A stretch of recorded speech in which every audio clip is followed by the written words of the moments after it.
You're a mean one, Mr. Grinch. Brock Purdy got sent to the bench. You made 49ers cry, and we all know why, Mr. Grinch. In a prime time game, the Niners stank, stunk. Now, Ravens flock, do you believe now? I repeat, I don't even want to get hype. Listen, I'm on another level right now. I'm in another zone right now. Feel like Jadakiss. I don't even want to sound mad. I feel marvelous. Shout out to anybody who gets that Jadakiss reference. But I'm gonna ask again, Ravens flock, do you believe now? Like I said a couple weeks ago, despite our flaws, we are quite literally the best team in the NFL. When you look at the overall body of work, when you look at the quality of teams we've consistently beat, when you look at all the different ways we've found ways to win, when you look at not only the teams we've beat, but the fashion in which we beat them in, we are clearly the best team in the NFL. On Christmas night, we marched into the Bay Area and we just embarrassed what is supposedly the best team in football. We just made them look like they shouldn't even be on the field with us. A lot of 49ers fans disappointed me over the past week. They were talking reckless all week, whether it was in my comment section or whether it was people in the media like Mike Florio, aka Mike Flores, or wherever. There's just a lot of people who are 49er fans really got ahead of themselves and really got full of themselves. And that made this win that much sweeter. It's ironic that I stated in my last video that actually, in real life, I get along pretty well with 49er fans. And I thought I got along pretty well with Niner fans online too, but clearly I was wrong. Because again, like I said, some of these people were talking beyond reckless. Reckless isn't even a good enough word to describe how they were talking. But I stayed as calm as I possibly could and I stayed patient. I didn't even bother looking at the comment section to the end of the game because I knew I said, listen, when we get this easy win, I'm not going to say easy win because they're still a good team, but when we get this convincing win, I'm spinning back around and I'm going back to every one of those comments, and that's what I did. But at the same time, this is still a good life lesson, right? Sometimes in life, usually when people are talking reckless, it's usually because they feel threatened. They were scared and their fears came true. Instead of them just being respectful and leaving it at that, they got ahead of themselves and it backfired. And are any of them going to come back around and say, all right, you got it? One person did. One person out of those hundreds of comments in my other video came back and said, all right, you got it. We got humbled. Everybody else tried to pretend like it was no big deal, even though you just folded on the most important game of the year. I had hundreds of Niner fans come out of the woodwork to attack me in my video from a few days ago where I said the Ravens were going to shock the world. And the reason I said they were going to shock the world is even though I know they're better than the Niners, and even though we as Ravens fans know they're better than the Niners, the overwhelming sentiment across NFL fans seemed to be like it seemed to be this idea that we were just going to get embarrassed when in reality it was the other way around. Hundreds of Niner fans came out the woodwork talking crazy. Many of them said I had a low IQ. They said I had no football knowledge, and they said I didn't know what I was talking about. They said I was being emotional and not using logic, and that's why I was stuttering. Which, mind you, part of the reason that sometimes I stutter is just because I do get passionate, but I am still using logic. And I also don't edit these videos because I want it to be a raw conversation between me and the people in the Ravens flock who are listening to this, but that's neither here nor there. They said I was delusional. They took all these personal attacks on me, but yet none of them responded to the points that I actually made in the video. And ironically, every point I made in the video was validated by that game, and the Ravens flock has been vindicated after that beatdown. I said in the last video, Lamar is 19-1 versus the NFC. Now he's 20-1. I said in the last video that the 49ers can't handle the physicality of the AFC North, and they were 1-2 against the AFC North. In this game, as you can see, other than Debo Samuel, who completely embarrassed Marlon Humphrey, even though Marlon still had a good game, but he embarrassed him on that one play. But as we saw, the Niners are now 1-3 versus the AFC North, and they couldn't handle that physicality. Let that sink in. The supposed best team in the NFL, right? This juggernaut San Francisco, they lost 3 out of 4 games to the AFC North this year. Just another confirmation that the AFC North is the best team in football. It's not even a conversation. You could take any one of these AFC North teams, put them in the NFC West with the Niners, they would run the table on them every single year. Even the Steelers. As much as we hate the Steelers and as much crap as we talk about the Steelers, you put them in a division with the Niners, even though even though the Niners did beat them this year, they're not gonna beat them two times in a row every single year. The Steelers gonna win 10 out of 10 games really. Maybe 8 out of 10 games at best. But point is, the 49ers are, even though they're still a good team, they're not the team they're hyped up to be. They're being propped up mostly from just playing in the NFC. Games like this, and when you look at the fact that they've lost 3 out of 4 games to the AFC North, that just confirms that if you put the Niners in the AFC, they will be a 9 or 10 win team at best, even with all that talent. And if you don't believe me, look at the Los Angeles Chargers. That's another loaded roster that can't win games. Now, why is it they can't win games? We could go to a lot of different things. We could say Brandon Staley's not a good coach. We could say Kellen Moore's not a good coordinator. We could say Justin Herbert is overrated or whatever. But more than anything, I think it really boils down to the fact that they play in the AFC.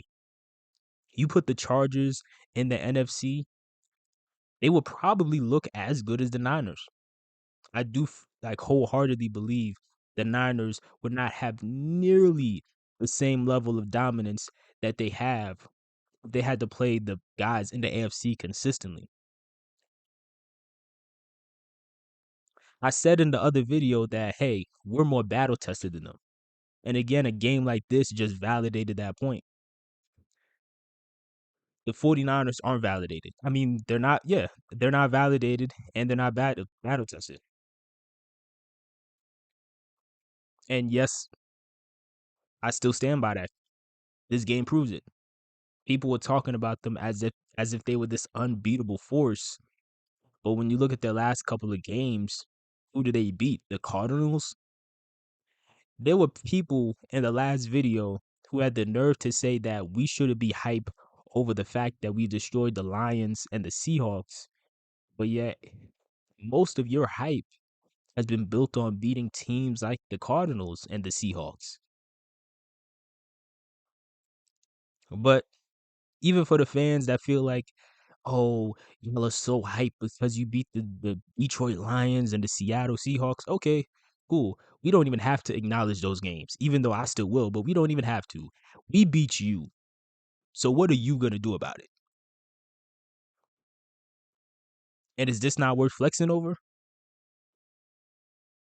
Because I know if the shoe was on the other foot, they would have been talking crazier than you could ever imagine. Brock Purdy got exposed in this game. And all this did was validate Cam Newton's point about the difference between a game manager versus a game changer. Mind you, Cam Newton wasn't even trying to be disrespectful to Brock Purdy or Tua or, Dak Prescott. He wasn't even really trying to be disrespectful to those guys. He was just trying to make the point that, hey, there's levels to this. And we saw that on full display in this game. A game manager ran into a game changer, and the game changer folded. Why did the game changer fold? The game changer folded. The game manager folded because when things don't go according to plan, because the Niners actually had to play a defense as good as theirs, that game manager couldn't do anything. He couldn't do anything. He was rendered useless. Whereas on the other side of the ball, where Baltimore Ravens have a game changer at quarterback, when things didn't go according to plan because they were playing a very good defense that's as good as theirs, all he did was stay calm, stay poised, and take matters into his own hands. Like, for example, that play where he ran 31 yards and broke Fred Warner's ankles without even trying. How is that even possible? It's simple. Fred Warner was too intimidated by Lamar because he knows who Lamar is. Let that sink in. Some people argue that Fred Warner is the best linebacker in football, and Lamar Jackson effortlessly put him on skates without even trying, because Fred Warner was so intimidated by the possibility of Lamar running that he overcommitted to running in one specific direction, and all Lamar had to do was slightly turn and run in a different direction, and Fred Warner at that point lost all leverage, hence him falling to the ground and looking crazy. Cam Newton was right. There's nothing wrong with being a game manager, but for all the people that thought Brock Purdy was MVP, that goes out the window. Like that, this one game completely set the Brock Purdy MVP candidacy on fire. Because even though Brock Purdy struggled, you know who didn't struggle? Christian McCaffrey. And now you're seeing that Christian McCaffrey is the real MVP of that team. Like I've been saying for months, the three MVP candidates that I think should be in the front are Christian McCaffrey, Tyreek Hill, Myles Garrett. That's just me being objective and saying who I think should win. But if you really just want to make it about quarterbacks, Brock Purdy was never in that conversation. He never was. And this game just validates that. People talk all year long about how the Cowboys beat up nobodies and they fold when they play a real team. How are the Niners any different? How? I want to know. How are they any different? Because what are their two most impressive wins this year? They beat a Cowboys team that is inconsistent. I still think the Cowboys have a real shot at winning the NFC this year, but nonetheless, they're still inconsistent. It's that, and then they beat a struggling Eagles team that are fraudulent this year. Is that the best they got? Meanwhile, when you look at us, who haven't we beaten? That's impressive. Brock Purdy threw 4 interceptions in this game. There were 5 total interceptions, 4 by Brock, 1 by Sam Darnold, but Brock Purdy threw 4 of them. And honestly, he should have threw 5. No, he should have threw 6, because there was one play where while he's getting sacked, he literally just tosses it up in the air towards like a couple Ravens defenders. But lucky for him, Christian McCaffrey was there to bail him out. And then there was another play where he almost threw another pick that hit Ronald Darby right in the face, and Ronald Darby wasn't ready for it.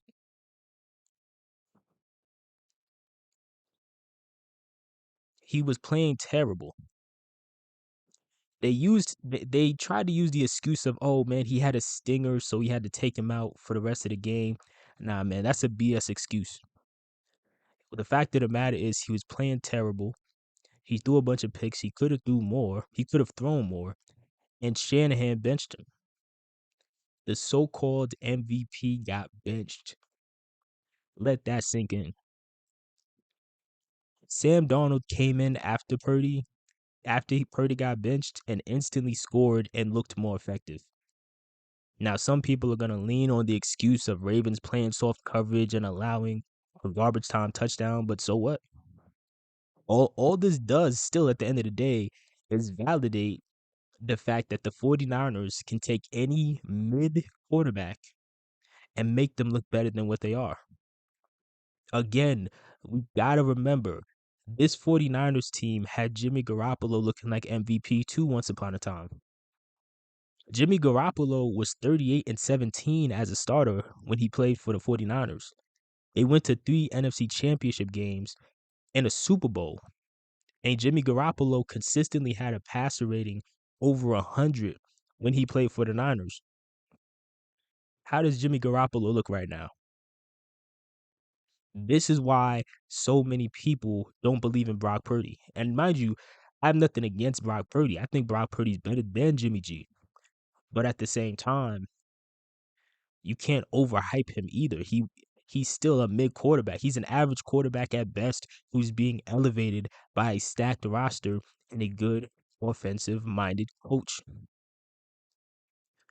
So for all the 49er fans who were bragging in the comment section about how great their team is and how we got the best roster, blah blah blah, and how we gonna do this for years. Okay. In 2 years, when Brock Purdy's rookie deal is up and he's eligible for a contract, and it's time for the 49ers to pay him $60 million a year, and you have to let go of all these weapons, will you still have faith in your team? And will you still have faith in that quarterback?